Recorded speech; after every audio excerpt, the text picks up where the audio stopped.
Okay, તો આજે આપણે શીખશું એટ્રીબ્યુટ સિલેક્ટર અને યુનિવર્સલ સિલેક્ટર થોડુંક ડીપમાં.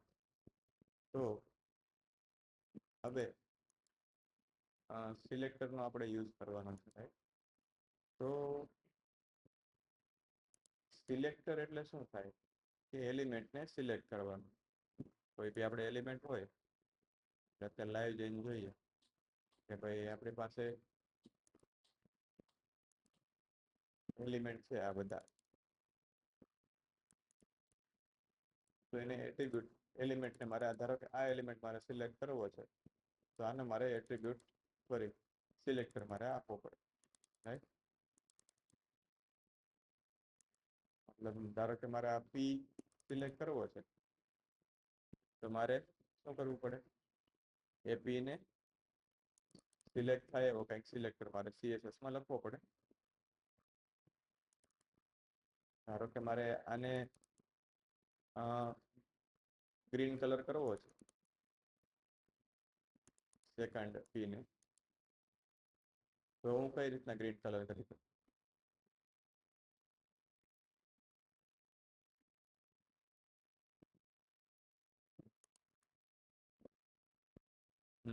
હેઝ સેકન્ડ પી આપી અને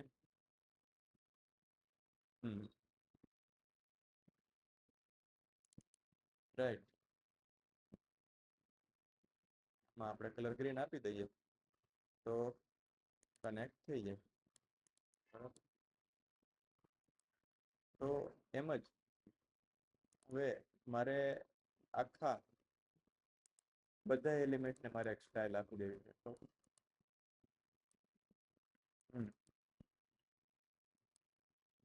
તો કઈ રીતના થાય? તો યુનિવર્સલ સિલેક્ટરથી થાય. એ હંમેશા પહેલા લખવાનું. સ્ટાર એટલે શું?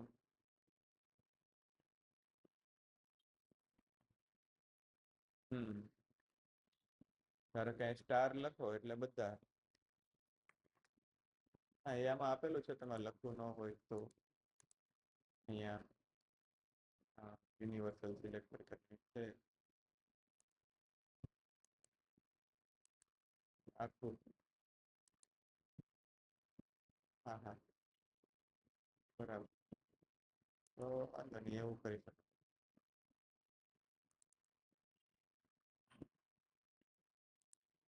તો લખી લેવા.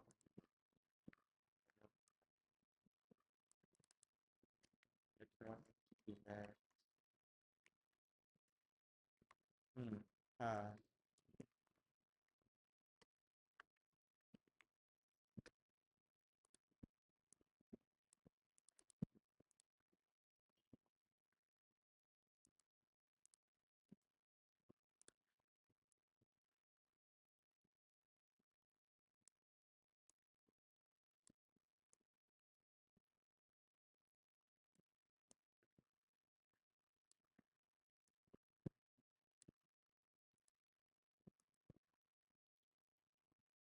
બરાબર. તો ખ્યાલ આવ્યો. મારે બધાને એક વસ્તુ આપી છે કે ટેક્સ્ટ ડેકોરેશન અંડરલાઈન. આ નથી. બધામાં આવી જાય. આવી.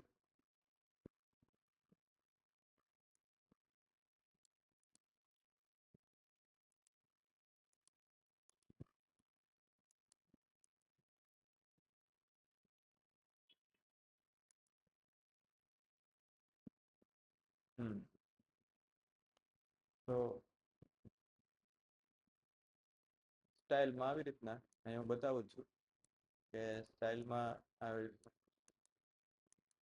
હા, બસ એ આ ફૂદડી છે એ સ્ટાર, મતલબ એ સ્ટાર છે. એટલે સ્ટાર એટલે યુનિવર્સલ, એમ બધી વસ્તુ સિલેક્ટ છે.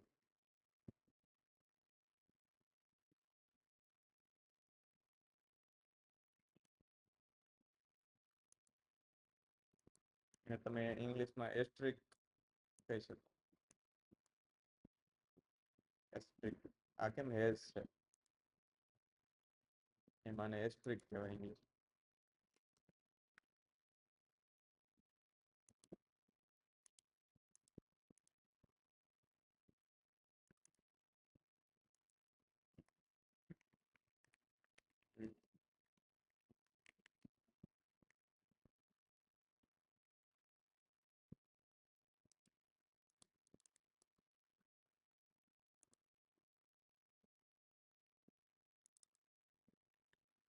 મેટ્રિક્સ.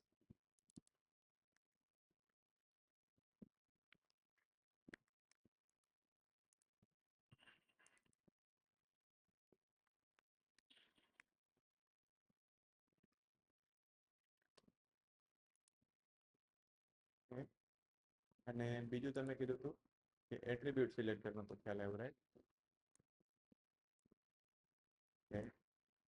તો એટ્રીબ્યુટ સિલેક્ટર શું છે ખબર છે? એટ્રીબ્યુટ શું છે પેલા એ તમને ખ્યાલ છે? હા, એટલે તમને એ ના સમજાયું. હવે આ પી ટેગ છે એમાં એટ્રીબ્યુટ કયો છે, ત્યારે કયો દેખાય છે? તો HTML માં છે ને કોઈ બી પ્રોપર્ટી આપીએ ને એટ્રીબ્યુટ કહેવાય, રાઈટ? હવે આઈડી છે તો એ એનો પી ટેગ નો એટ્રીબ્યુટ છે.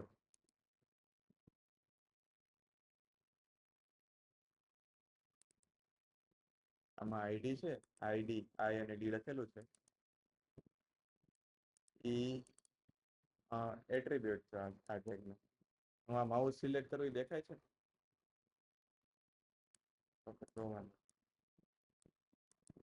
આઈડી છે, આઈડી ઇઝ ઇક્વલ ટુ કરીને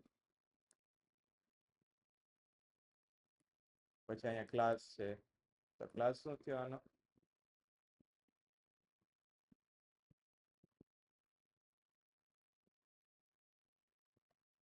આ આર્ટિકલ નો ક્લાસ છે, પણ આ શું છે? આને કહેવાય શું? એટ્રીબ્યુટ કહેવાય. પછી આ HREF ને શું કહેવાય? એટ્રીબ્યુટ. ટાર્ગેટ ને શું કહેવાય? એટ્રીબ્યુટ. આ REL છે એને શું કહેવાય?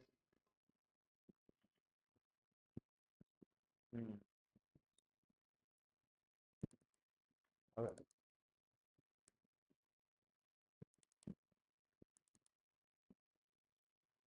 એ એટ્રીબ્યુટ કોની અંદર હોય તો કે ટેગ ની અંદર હોય.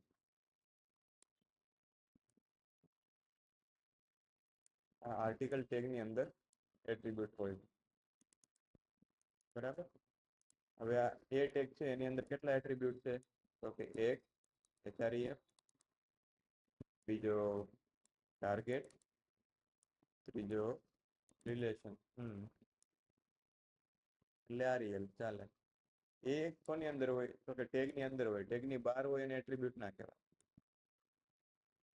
હા, આ ટેગ નો ત્રિકોણ છે, ત્રિકોણ કૌંસ, એની અંદર જેટલું હોય આવી બધી વેલ્યુ આપેલી એને એટ્રીબ્યુટ કહેવાય. એ એટ્રીબ્યુટ શું કામ આવે કે અત્યારે જો આ ક્લાસ એટ્રીબ્યુટ છે તો આપણે એમાં CSS થી એને આપણે આપી શકીએ, બરાબર? પછી આ CSS એને આપી શકીએ ને આપણે. CSS આપણે કોનાથી આપી? ક્લાસ એટ્રીબ્યુટ થી આપી ને. હવે આઈડી એટ્રીબ્યુટ છે તો આપણે આઈડી એટ્રીબ્યુટ થી આપણે હા એ જ થયા. આ તો આપણે આપ્યું ડાયરેક્ટ આપ્યું કે એલિમેન્ટ થી આપ્યું કે આર્ટિકલ, બરાબર?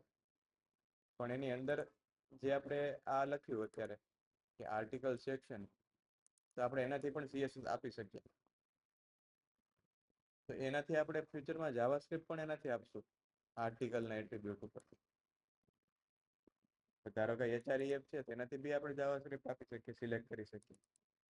અત્યારે તો આપણે CSS થી સિલેક્ટ કર્યું. આપણે અલ્ટિમેટલી કરીએ છીએ શું? સિલેક્ટર. સિલેક્ટરનું કામ શું હોય? સિલેક્ટ કરવાનું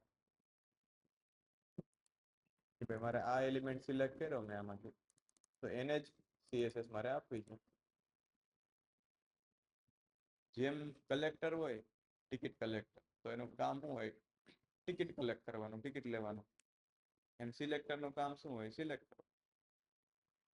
અમુક તમે ઇંગ્લિશના વર્ડ ખાલી જોશો ને તો જ તમને ખ્યાલ આવી જશે કે આનો વસ્તુનો યુઝ શું થાય, બરાબર? એટલે મેજર મતલબ એવું નથી કે પણ ખાલી તમને એ વસ્તુનું નામ યાદ ના આવતું. હવે આપણે શું કરવાનું છે? એટ્રીબ્યુટ સિલેક્ટ, બરાબર? તો એટ્રીબ્યુટ સિલેક્ટર શું છે? તો કે એટ્રીબ્યુટ સિલેક્ટર ટાર્ગેટ નથી. એટ્રીબ્યુટ સિલેક્ટર શું છે કે આ મારો એટ્રીબ્યુટ છે,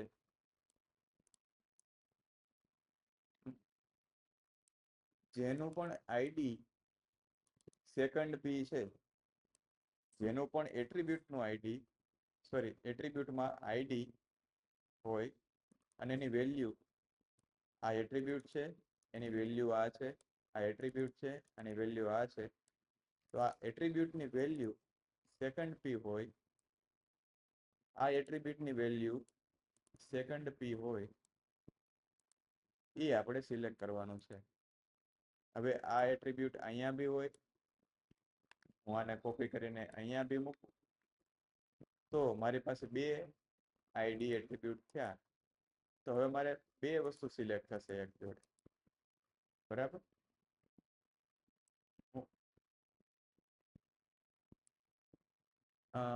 આવી રીતે સેમ.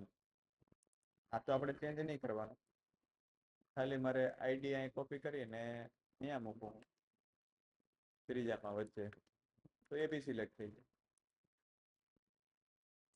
મતલબ આમાં રોકેટ સાયન્સ નથી, ઇઝી છે કે જ્યાં તમે આઈડી એટ્રીબ્યુટ મૂકો એ સિલેક્ટ થઈ જાય. હું અહીંથી આ નીકાળી દઉં તો આટલું વસ્તુ સિલેક્ટ ના થાય. જેમાંની જેમ કે મેં આર્ટિકલ મૂક્યો તો આર્ટિકલ સિલેક્ટ થશે, આર્ટિકલ નહીં મૂકું તો સિલેક્ટ નહીં થાય. સિમ્પલ છે. હવે ધારો કે મારે ટાર્ગેટ એટ્રીબ્યુટ સિલેક્ટ કરવો છે, તો અહીંયા હું જોઈશ કે ટાર્ગેટ એટ્રીબ્યુટ ક્યાં છે. અહીંયા ટાર્ગેટ છે, તો આ આખો એ ટેગ સિલેક્ટ થઈ જશે અને એ આપણે અહીંયા જોઈ શકીએ છીએ. એ આપણે અહીંયા જોઈએ છીએ કે સિલેક્ટ થઈ ગયું છે, બરાબર. ખ્યાલ આવ્યો?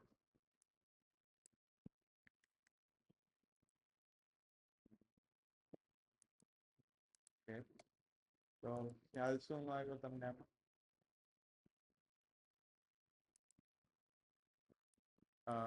ક્યાં આર્ટિકલ ની ખબર ન પડી?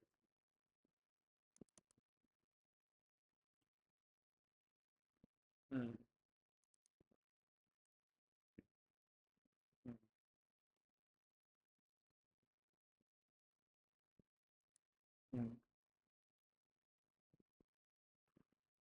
એટલે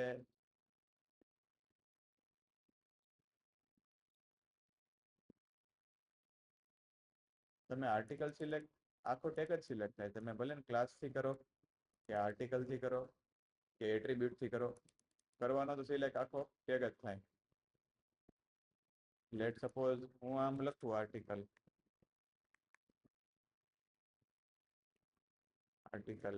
તો આર્ટિકલ જ સિલેક્ટ થાય, આખો ટેગ જ, બરાબર. અને હું કદાચ આમ લખું કે ભાઈ ડોટ કરી આર્ટિકલ સેક્શન, તો બી મારો આર્ટિકલ આખો ટેગ જ સિલેક્ટ થશે.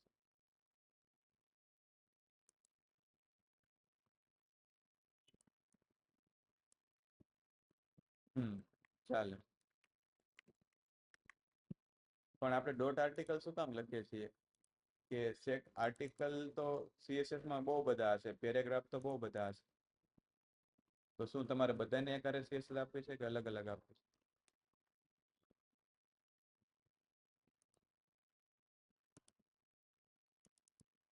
ધારો કે તમારો આખું વેબ પેજ છે, ધારો કે આપણી આ વેબસાઇટ છે,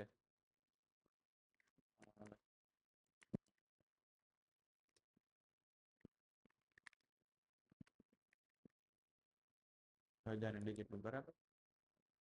તો હવે આ વેબસાઇટમાં અહીંયા બી એચ હશે, અહીંયા બી પી હશે, અહીંયા બી કંઈક હશે, તો શું મારે બધામાં સેમ સ્ટાઇલ આપવાની કે મારી આ સેક્શન વાઇઝ અલગ અલગ સ્ટાઇલ હશે?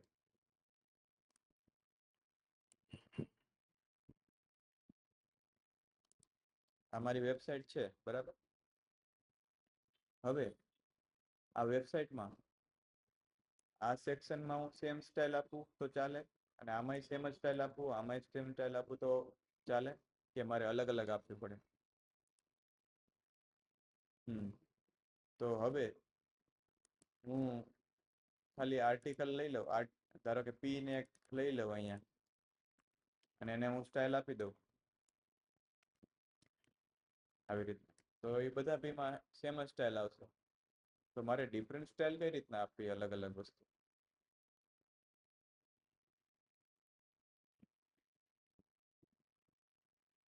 નહીં, એવું નથી. એના માટે આપણે ક્લાસ છે જ, કે સેમ ક્લાસ બધાને આપી દો તો એટલી સ્ટાઇલ એને મળી જાય.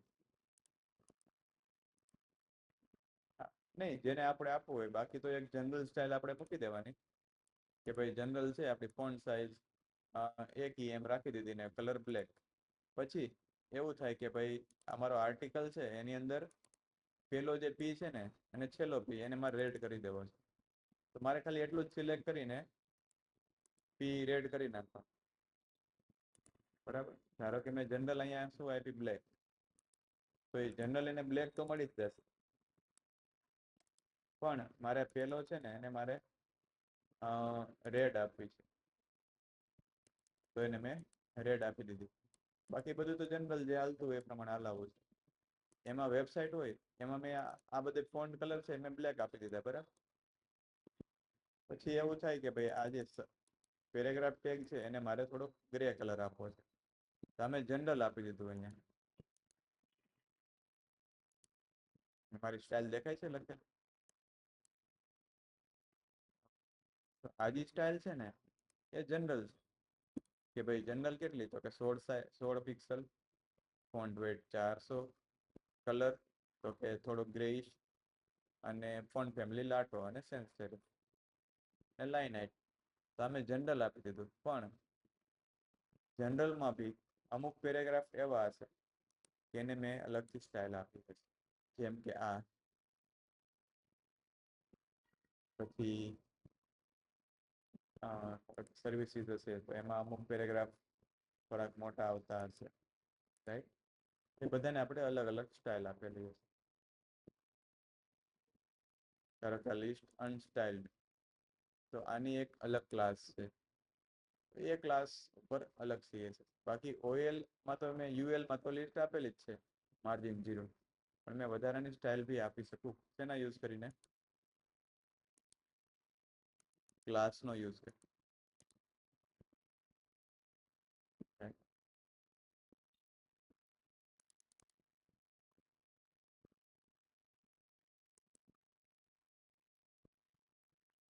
હવે ખ્યાલ આવ્યો એટ્રીબ્યુટ સિલેક્ટર કોને કહેવાય?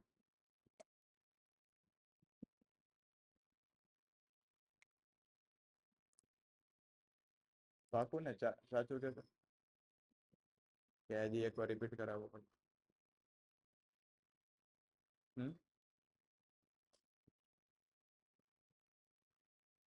તમે આની પ્રેક્ટિસ કરી હતી પહેલા? એ મને કહે. એટ્રીબ્યુટ ની કરેલી કે નહીં? તો છે ને આજે એકવાર કે કાલે તમે આવો પાછા, એટલે એકવાર એટ્રીબ્યુટ સિલેક્ટ કરીને જોવો કે સિમ્પલ જ છે. જો HREFમાં ધારો કે અત્યારે આપણે આ એટ્રીબ્યુટ લીધું ટાર્ગેટ, બરાબર. સિમ્પલ, એમાં એક સ્ક્વેર બ્રેકેટ કરવાનું, બરાબર.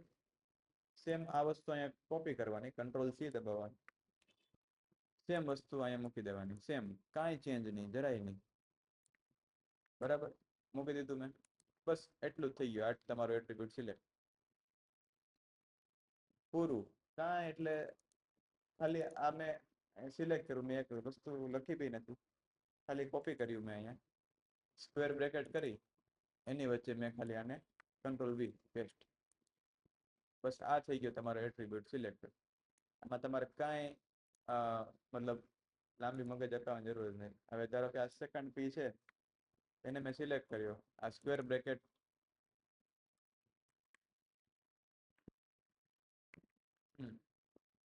હા, સિમ્પલ. આ બે સ્ક્વેર બ્રેકેટ કર્યા, એની વચ્ચે મેં મૂકી દીધું, પૂરું.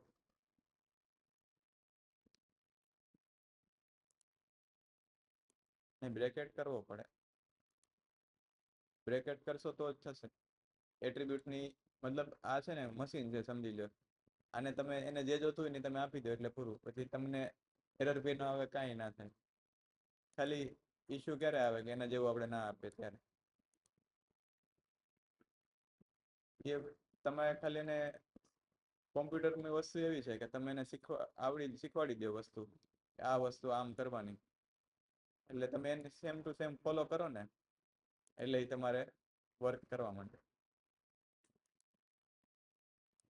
હજી એટ્રીબ્યુટ સિલેક્ટર છે ને, મતલબ સિમ્પલ છે. અહીંયા HREFમાં સ્ટાર કરી શકો, રેપ કરી શકો. એ આપણે આગળથી આપણે કરશું, પણ એ એટલું મેજર નથી. પણ જે મેઇન છે ને એ આ છે કે કોપી પેસ્ટ જ છે. ચોરસ બોક્સમાં મૂકી અને કરી દો એટલે એ એલિમેન્ટ સિલેક્ટ. ધારો કે HREF મારે કરવું છે તો આખું હું કોપી કરી લઉં અહીંથી અને આની અંદર મૂકી દઉં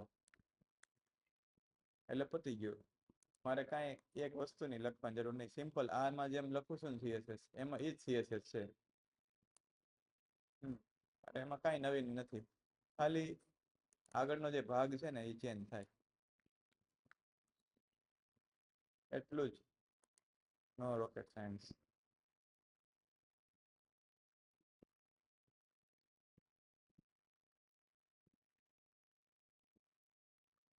હા,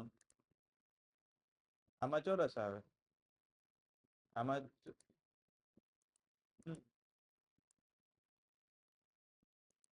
હવે આઈડી તમારે લખવું હોય તો આગળ તમે લખી શકો, અથવા ક્લાસ લખવો હોય ધારો કે ડોટ આર્ટિકલ સેક્શન, એ આવી રીતના આગળ મૂકી શકો, એનો કાંઈ વાંધો નથી.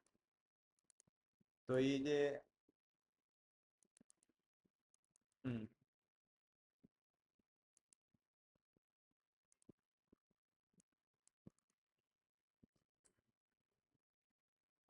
લખવું પડે.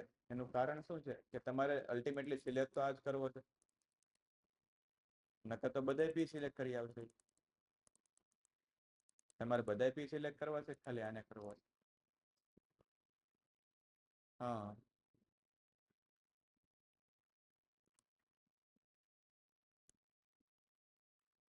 નહીં, એમાં પી તો તમારે લખવો જ પડે, કારણ કે તમારે પી જ સિલેક્ટ કરો ને, નકર તો એમાં એ સિલેક્ટ કરી આવે.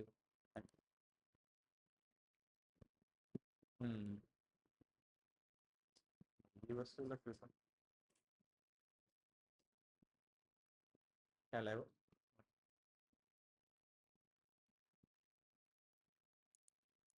આમાં ધારો કે તમારે HREF સિલેક્ટ, અને આનો અર્થ શું થાય કે ભાઈ આર્ટિકલ સેક્શનની અંદર જ એ આપીને સિલેક્ટ કરશે. પછી ધારો કે હું અહીંયા બીજો આર્ટિકલ બનાવ્યો, આર્ટિકલ ડેટ, તો આમાં બી એક પી હોય તો એને સિલેક્ટ નહીં કરે. ખબર પડી? હા, આને સિલેક્ટ નહીં કરે. એનું કારણ શું કે આપણે અહીંયા આગળ મૂકી દીધું સ્પેશિયલ એક વસ્તુ કે આની અંદર જ મારે સિલેક્ટ જોઈએ છે. બરાબર.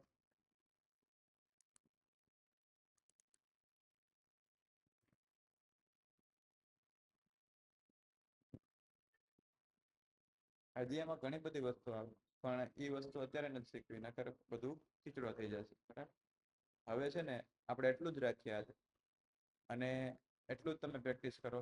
અત્યાર સુધીનો એટ્રીબ્યુટ અને એ થઈ જાય ને, એટ્રીબ્યુટ પ્રોપર તમને સમજાય જાય ને પછી આપણે આગળ વધવાનું થાય. બરાબર. ત્યાં સુધી આપણે એટ્રીબ્યુટ અને આની આગળની કાંઈ વસ્તુ CSSમાં ના સમજાણી હોય એ એકવાર આપણે ક્લિયર કરી દઈશું. આપણે એટલું રાખશું કે જેટલી વસ્તુ શીખીએ એ પરફેક્ટ શીખીએ અને સમજાઈ જવી જોઈએ. એ સમજાય પછી જ આપણે આગળ વધશું, કારણ કે આ છે એ પાયો છે. જો આ નહીં સમજાય ને તો પતી ગયું. વેબ ડેવલપમેન્ટ તમારે રજા આપવી પડે, બાય બાય કરી દેવું પડે. એટલે આ એક અગત્યની વસ્તુ છે. મતલબ અહીંયા જેટલા બી ટોપિક આવશે એ બધા એક બીજાને લિંક હશે. એટલે એક વસ્તુ એ નહીં સમજાય ત્યાં સુધી આપણે આગળ નહીં વધીએ.